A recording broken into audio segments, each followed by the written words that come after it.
Good morning students. आज हम लोग पत्र लेखन नामक पाठ का अध्ययन करेंगे। बच्चों आइए देखते हैं पत्र लेखन। बच्चों पत्र लेखन एक कला है, एक हुनर है जिसे हम दूर बैठे अपने सगे संबंधियों और मित्रों से बातचीत करने के लिए लिखते हैं। बच्चों यह एक बहुत ही अच्छा, सुगम और सस्ता साधन है जिसके माध्यम से हम अपने मन के भावों को व्यक्त करते हैं। बच्चों पत्र सबसे अधिक वही प्रभावशाली होता है जिसकी भाषा सरल हो और जिसके भाव स्पष्ट हों। बच्चों यदि भाव स्पष्ट होगा तभी पढ़ने वाला आसानी से उसको समझ सकेगा, लेकिन बच्चों यदि भाव उलझे होंगे तो पढ़ने वाले को लगेगा कि वह व्यक्ति जिसने यह पत्र लिखा है वह दिखावा कर रहा है। इसलिए बच्चों पत्र को हमेशा इस तरह से लिखना चाहिए कि ऐसा लगे कि हम आस-पास बैठ करके एक दूसरे से बातें कर रहे हैं। बच्चों आइए आगे देखते हैं पत्र लेखन। बच्चों पत्र को मुख्यतः दो भागों में विभाजित किया गया है, एक अनौपचारिक पत्र और दूसरा औपचारिक पत्र। बच्चों अनौपचारिक पत्र व्यक्तिगत अथवा व्यक्तिगत पत्र होते हैं। व्यक्तिगत पत्र से तात्पर्य बच्चों उससे है जिन्हें हमारा पारिवारिक संबंध होता है, अर्थात जिनसे हमारा पारिवारिक संबंध होता है और जो हमारे मित्र होते हैं, जो हमारे परिचित होते हैं, उन्हें इस तरह का पत्र लिखा जाता है। ऐसे पत्र बच्चों हमारे हृदय की वाणी का प्रतिरूप होते हैं, अर्थात हमारे मन के भावों के जो प्रतिनिधि होते हैं, ऐसे पत्र होते हैं। बच्चों इस पत्र में हम अपने मित्रों, सगे संबंधियों और परिचितों को अपना सुख दुख, शोक, विदाई, निमंत्रण आदि के लिए इसका प्रयोग करते हैं। इसलिए इन पत्रों में मन की भावनाओं को प्रमुखता दी जाती है। इसलिए बच्चों ऐसे पत्रों को हम पारिवारिक या निजी पत्र भी कहते हैं। बच्चों आइए अनौपचारिक पत्र से संबंधित कुछ निम्नलिखित बातों को देखते हैं। पहला, इसकी भाषा सरल और स्पष्ट होनी चाहिए, यानी कि जब हम अनौपचारिक पत्र लिखें तो उसकी भाषा बहुत ही सरल और स्पष्ट होनी चाहिए। दूसरा, संबंध व आयु के अनुकूल संबोधन, अभिवादन व पत्र की भाषा होनी चाहिए, यानी कि जिसको हम पत्र लिख रहे हैं उससे हमारा संबंध क्या है, उसकी आयु क्या है, इस तरह का हमें संबोधन करना चाहिए, इस तरह का अभिवादन करना चाहिए और इस तरह की उसकी भाषा भी होनी चाहिए। तीसरा, पत्र में लिखी बात संक्षिप्त होनी चाहिए, यानी कि बच्चों जो हम पत्र लिख रहे हैं उसकी भाषा बहुत ही संक्षिप्त होनी चाहिए, यानी कि हम कम से कम शब्दों में अपनी बात को कहें, इस तरह का पत्र होना चाहिए। आगे देखिए, पत्र का आरंभ व अंत प्रभावशाली होना चाहिए, यानी कि पत्र का जो आरंभ है और जो अंत है दोनों ही प्रभावशाली होना चाहिए, ताकि पढ़ने वाला को ये लगे कि हाँ उसने बहुत ही अच्छे तरीके से पत्र लिखा है। आगे देखिए, भाषा और वर्तनी शुद्ध तथा लेख स्वच्छ होनी चाहिए, यानी कि बच्चों मात्रा का विशेष रूप से ध्यान देना चाहिए, टूटी फूटी भाषा का प्रयोग नहीं करना चाहिए और सुंदर अक्षरों में लिखा होना चाहिए। आगे देखिए, पत्र प्रेषक, यानी कि प्रेषक मतलब होता है बच्चों जो पत्र को भेजता है उसे हम प्रेषक कहते हैं, वह प्रापक यानी जो पत्र प्राप्त करता है उसे हम प्रापक कहते हैं। तो इन दोनों का यानी कि भेजने वाला और पाने वाला दोनों का पता साफ और स्पष्ट लिखा होना चाहिए, इस बात का विशेष आप लोग को ध्यान देना चाहिए। आगे देखिए, कक्षा परीक्षा भवन से पत्र लिखते समय अपने नाम के स्थान पर क ख ग तथा पते के स्थान पर कक्षा परीक्षा भवन लिखना चाहिए, यानी कि बच्चों जब आप कक्षा में अगर कोई पत्र लिख रहे हैं या किसी परीक्षा में आप पत्र लिख रहे हैं तो आप इसका विशेष तौर से ध्यान दीजिएगा कि अपने नाम के स्थान पर आप लोग क ख ग का प्रयोग करेंगे और अपने पते के स्थान पर परीक्षा भवन आदि लिखेंगे। आगे देखते हैं, अपना पता और दिनांक लिखने के बाद एक पंक्ति छोड़कर आगे लिखना चाहिए। यानी कि जब अपना पता आप लिखेंगे और दिनांक लिखेंगे तो एक पंक्ति छोड़ करके आगे पत्र की शुरुआत करने चाहिए। आगे देखते हैं बच्चों, अनौपचारिक पत्र का प्रारूप। बच्चों यहाँ पे एक अनौपचारिक पत्र का प्रारूप दिया गया है कि किस तरह से आप लोग पत्र लिखेंगे। देखिए, प्रेषक का पता यानी कि भेजने वाले, अगर आप किसी को लिख रहे हैं पहले आप अपना पता यहाँ पर डालिएगा, दिनांक डालिएगा। संबोधन यानी कि आप किसको पत्र लिख रहे हैं, आपके वो पिता हैं या आपके मित्र हैं, कोई सगे संबंधी हैं, उसका आप नाम यहाँ पे डालेंगे जिससे आपका उनसे रिश्ता है।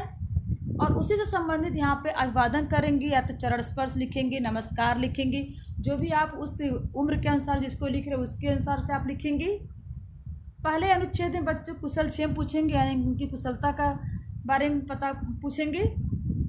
दूसरे अनुच्छेद में विषय वस्तु, जिस बारे में पत्र लिखना है, यानी कि जिसके लिए आप पत्र लिख रहे हैं उससे संबंधित बातें, यानी कि क्या आप कहना चाहते हैं वो बातें यहाँ पर लिखेंगे। तीसरा अनुच्छेद बच्चों समाप्ति का है, वहाँ पे आप लोग पत्र समाप्त करेंगे। प्रापक के साथ प्रेषक का संबंध, यानी कि जिसको आप पत्र लिख रहे हैं आपका उनसे क्या संबंध है, यहाँ पे उसको लिखेंगे। प्रेषक का नाम, यानी कि आप अपना नाम लिखेंगे। अगर आप किसी को पत्र लिख रहे हैं तो आप प्रेषक हैं, इसलिए आप अपना नाम लिखेंगे। अब देखते हैं बच्चों, अनौपचारिक पत्र की प्रशस्ति, अभिवादन व समाप्ति। यानी कि अनौपचारिक पत्र हम अगर किसी संबंधी को लिख रहे हैं या किसी मित्र को लिख रहे हैं, किसी परिवार के व्यक्ति को लिख रहे हैं, तो वहाँ पे उनके लिए हम किन शब्दों का प्रयोग करेंगे उसको एक बार देख लेते हैं। प्रशस्ति मतलब होता है बच्चों विवरण, और अभिवादन मतलब होता है जो हम नमस्कार करते हैं। समाप्ति सूचक तो आप लोग जानते ही होंगे। देखते हैं, अपने से बड़े आदरणीय संबंधियों के लिए, यानी कि अगर हम पत्र अपने से किसी बड़े को लिख रहे हैं तो उसके लिए हम क्या करेंगे। देखते हैं, प्रशस्ति में हम क्या करेंगे, विवरण में उनको क्या डालेंगे, तो आदरणीय, पूजनीय, पूज्य, श्रद्धेय आदि शब्दों का इस्तेमाल करके हम पत्र की शुरुआत करेंगे। अभिवादन, सादर प्रणाम, सादर चरण स्पर्श, सादर नमस्कार, इस तरह से लिखेंगे। और समाप्ति यानी कि आपका उनसे संबंध क्या है, क्या आप बेटा हैं, पोता हैं, नाती हैं, बेटी है, पोती है, नातिन, भतीजा है आदि। और इस तरह से जो भी आपका संबंध है आप इसको वहाँ पे समाप्ति पे लिखेंगे। अब देखते हैं कि अपने से छोटों या बराबर वालों के लिए, यदि आप अपने से छोटों को पत्र लिख रहे हैं या फिर अपने से बराबर वालों को पत्र लिख रहे हैं तो किन बातों का ध्यान में रखेंगे। देखिए, प्रशस्ति में क्या लिखेंगे, प्रिय, चिरंजीव, प्यारे, प्रिय मित्र, इन शब्दों का प्रयोग करेंगे। अभिवादन के तौर पे आप क्या लिखेंगे, मधुर स्मृतियाँ, सदा खुश रहो, सुखी रहो, आशीर्वाद आदि शब्दों का प्रयोग करेंगे। समाप्ति पे बच्चों तुम्हारा, तुम्हारा मित्र, तुम्हारा हितैषी, तुम्हारा शुभचिंतक आदि लिखेंगे। बच्चों आइए देखते हैं औपचारिक पत्र।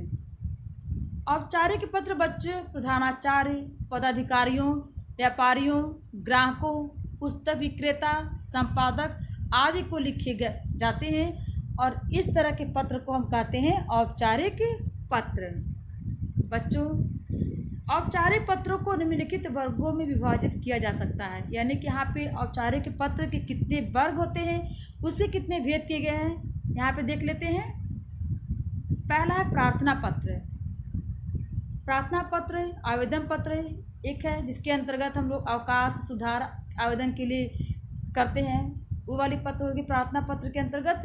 संपादकीय पत्र, पत्र शिकायत, समस्या, सुझाव, अपील और निवेदन के लिए जो पत्र हम लिखते हैं वो उस तरह के पत्र होते हैं। कार्यालय पत्र, जिसमें किसी सरकारी अधिकारी विभाग को जब लिखा जाता तो कार्यालय पत्र के अंतर्गत आता है।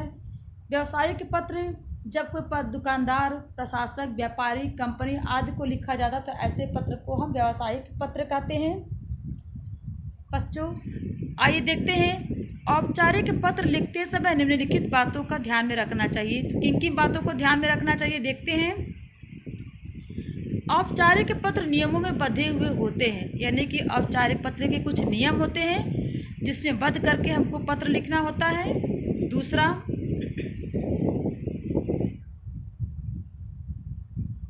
आइए देखते कौन कौन से नियम है। इस प्रकार के पत्रों में नपी तुली भाषा का प्रयोग किया जाता है। अभी यहाँ पे बताया बच्चों कुछ नियम होते हैं, तो ध्यान से देखिए कि जब भी हम औपचारिक पत्र लिखेंगे तो उसकी भाषा नपी तुली यानी कि बेफजूल की बातों का उसमें प्रयोग नहीं करेंगे, अनावश्यक बातों को हम उसमें नहीं लिखेंगे। जैसे कुशल क्षेम यानी कुशलता उनसे हम नहीं पूछेंगे, सीधे हम जो हमारा विषय है जिसके लिए हम पत्र लिख रहे हैं उसी का उल्लेख करेंगे। तीसरा, पत्र का आरंभ व अंत प्रभावशाली होना चाहिए, यानी कि पत्र इस तरह से लिखा जाए ताकि पढ़ने वाला पे उस पत्र का असर पड़े, इस तरह से पत्र होना चाहिए।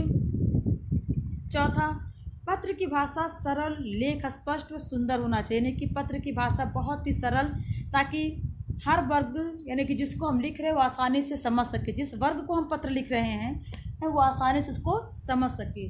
लेख स्पष्ट और सुंदर होने चाहिए, यानी कि लिखावट बहुत ही सुंदर आपकी होनी चाहिए। आगे देखिए, यदि आप कक्षा अथवा परीक्षा भवन से पत्र लिख रहे हैं तो कक्षा अथवा परीक्षा भवन आप अपने पता के स्थान पर क ख ग अपने नाम के स्थान पर लिखेंगे। यानी कि अगर आप वही जैसे आप लोग को अभी मैंने बताया कि अनौपचारिक में कभी भी अगर आप लीजिए परीक्षा में आप कोई पत्र लिख रहे हैं या फिर कक्षा में आप पत्र लिख रहे हैं तो आप अपने पता के स्थान पे परीक्षा भवन लिखेंगे और अपने नाम के स्थान पे क ख ग लिखेंगे। आगे देखिए, पत्र पृष्ठ के बाईं ओर से हाशिए के साथ लिखना चाहिए, यानी कि पृष्ठ के बाईं ओर ऊपर से हाशिया यानी कि मार्जिन के पास से लिखना चाहिए। आगे देखते हैं, पत्र को एक पृष्ठ में ही लिखने का प्रयास करना चाहिए ताकि तारतम्यता बनी रहे। बच्चों ये कोशिश करना चाहिए कि पत्र आपका एक पेज में ही हो जाए, दो पेज दूसरे पेज पर आपको कभी भी नहीं जाना चाहिए। आपको एक पेज में ही लिखेंगे तो तारतम्यता यानी कि जो उसकी एकरूपता है वो बनी रहेगी। आगे देखते हैं, प्रधानाचार्य को पत्र लिखते समय प्रेषक के स्थान पर अपना नाम, कक्षा व दिनांक लिखना चाहिए। यदि आप प्रधानाचार्य को लिख रहे हैं तो प्रेषक के नाम की जगह पे आप अपना नाम लिखेंगे, आप किस कक्षा में वो लिखेंगे, आप किस डेट मतलब किस दिनांक को आप पत्र लिख रहे हैं आप वो भी लिखेंगे। अब आइए देखते हैं बच्चों औपचारिक पत्र का प्रारूप। प्रधानाचार्य को पत्र, तो पहले लिखेंगे प्रधानाचार्य, फिर लिखेंगे विद्यालय का नाम या पता, फिर विषय यानी कि किस विषय पर आप प्रधानाचार्य को पत्र लिख रहे हैं वह विषय यहाँ पर लिखेंगे। उसके बाद माननीय महोदय इसका प्रयोग करेंगे। पहला अनुच्छेद यानी कि बताएंगे कि आप किस क्लास के बच्चे हैं, आपका नाम क्या है, यहाँ पे करके लिखेंगे। उसके बाद दूसरा अनुच्छेद आप अपनी जिस वजह से पत्र लिख रहे हैं अपने प्रधानाचार्य को उसका उल्लेख करेंगे। फिर उसके बाद लिखेंगे कि आपका आज्ञाकारी शिष्य। बच्चों उसके बाद आज्ञाकारी शिष्य की जगह यहाँ पे आप अपना नाम लिख सकते हैं। क ख ग नहीं अपना नाम लिखिएगा, कक्षा यहाँ पे लिखिएगा, दिनांक यहाँ पे कौन से डेट को लिख रहे हैं ये लिखिएगा। आगे देखते हैं औपचारिक पत्र, पत्र की प्रशस्ति, अभिवादन और समाप्ति किस तरह से हम करते हैं। प्रशस्ति में बच्चों श्रीमान लिखेंगे, श्रीयुत लिखेंगे, मान्यवर लिखेंगे और महोदय आदि शब्दों का हम प्रयोग करेंगे।